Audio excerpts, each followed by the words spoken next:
everyone, and welcome to our third annual 2018 screencast.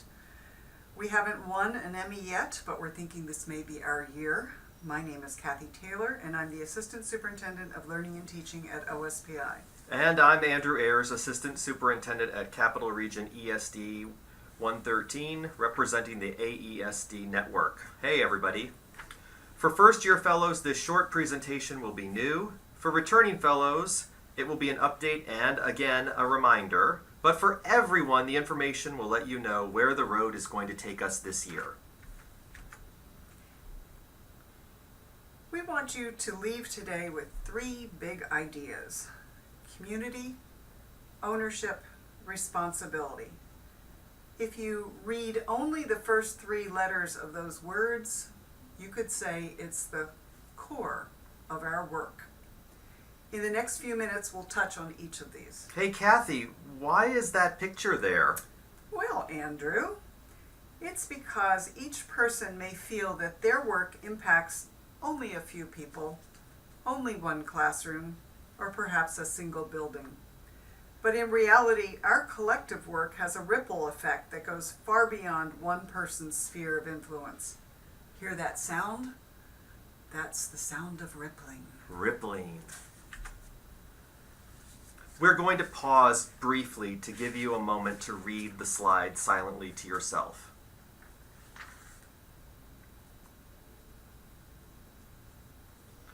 Like school districts and agencies, it's important to review the mission and vision annually. We hope you see your work manifested through our vision of increased student learning. Again, that's at the core that Kathy just talked about of our work. We also want to welcome special education, English learners, and career and technical education leaders in our ranks. So here's a quick summary of who is in the Fellows Network in 2018-19. From its start, we have had English language arts, math, science, and early learning. We represent all areas of our state, 220 districts and communities, and we hold really strong numbers again this year, over 1,100 fellows. And I should also mention that we now have fellows emeritus, and they are out doing some great work based on the work that they've learned from the past 3 years in each of their groups. Hey Andrew, I know the English language arts folks and the math folks are saying, wait. Science and early learning wasn't there from the start. Yes, that's true, Kathy. But we have now joined with those four other areas. Right, and we're excited to welcome early learning back again this year, and science now in its fourth year. So still playing on this, who are the fellows in 2018-19? Here's a bar chart that shows you the distribution across the state. So let's take a few minutes to orient ourselves to the colors. In this case, red is ELA, yellow is math, green is science, and blue is early learning. As you look at the distribution, what you can't see perhaps as readily is that there are at least 9 fellows in each of the content areas in each ESD. Not surprisingly, the 2 content areas, ELA and math, that have been part of the fellows the longest have the most fellows. But representation in science and early learning isn't too shabby either. And I have to acknowledge, for at least the second year in a row, Capital Region ESD, formerly known as ESD 113, has bragging rights for the highest total number of fellows, although ESD 101 is closing in fast. Hey Andrew, what ESD are you from?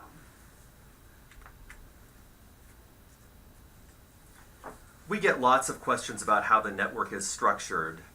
So we thought it was important again this year to remind you how the network works internally to support your learning and the learning of all of the cohorts around the state.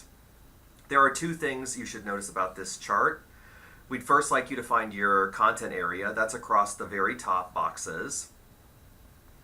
And then as you look down, you're going to see columns that explain how the network functions. So I'll take science since I am the science champion. We have science fellows. Then there are regional science coordinators. Each of them leads a group of science fellows. And then there's a science fellows lead. That's one of our regional science coordinators. And then those people all come together several times a year, and they make up what's called the Fellows Advisory Committee. We join with OSPI and the AESD network to provide leadership to the full state network. So just to summarize, we have regional coordinators, one at each ESD. Each content area has a fellows lead. There are 4 fellows leads. And the fellows leads work with the leadership at OSPI and the Association of Educational Service Districts. We're all part of the Fellows Advisory Committee. And Kathy and I are actually part of that Fellows Advisory Committee as well. The bottom line here is, if you're a fellow and you have a question, we want you to contact your regional coordinator. They really have all the answers. So now we've talked a little bit about how many fellows there are, how they're represented across the state, how the system works for leading the Fellows Network. Now we want to talk a little bit about why the Fellows Network is important. The network is focused on developing your professional learning and instructional leadership. The Fellows Advisory Committee adopted a single leadership development framework. It's called the Concerns-Based Adoption Model, or affectionately known as CBAM. And we adopted that in all areas so we would have a common language. If we're going to make a difference in improving student learning and decreasing opportunity gaps, we need to empower more educators like you to lead change within your classroom, school, organization, and community. It's why we're making this investment. If we can help you build your knowledge and leadership skills, then you can help us reach more teachers, more students, and more community members. So let's go back to the beginning of this presentation and that drop of water. We told you we wanted you to think about 3 big ideas: community, ownership, and responsibility. Again, core and the core of our work. Just as we said last year, we want you to understand that you're part of a regionally based statewide network of educators. You are part of a state and AESD initiative that has grown considerably in just a few years. We want to welcome you back to that community. And we also really hope you have a sense of ownership.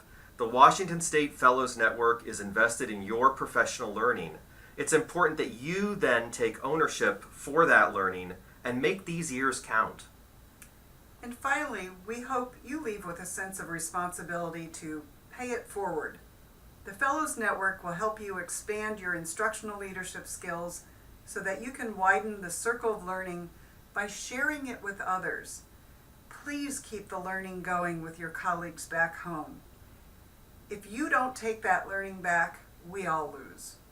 We don't leverage the power of the network, and we don't scale up to increase student achievement. So we're counting on that, and we're counting on you. Thanks for your attention, and now we'll turn the presentation over to the regional coordinators. We know you're in good hands. Thank you.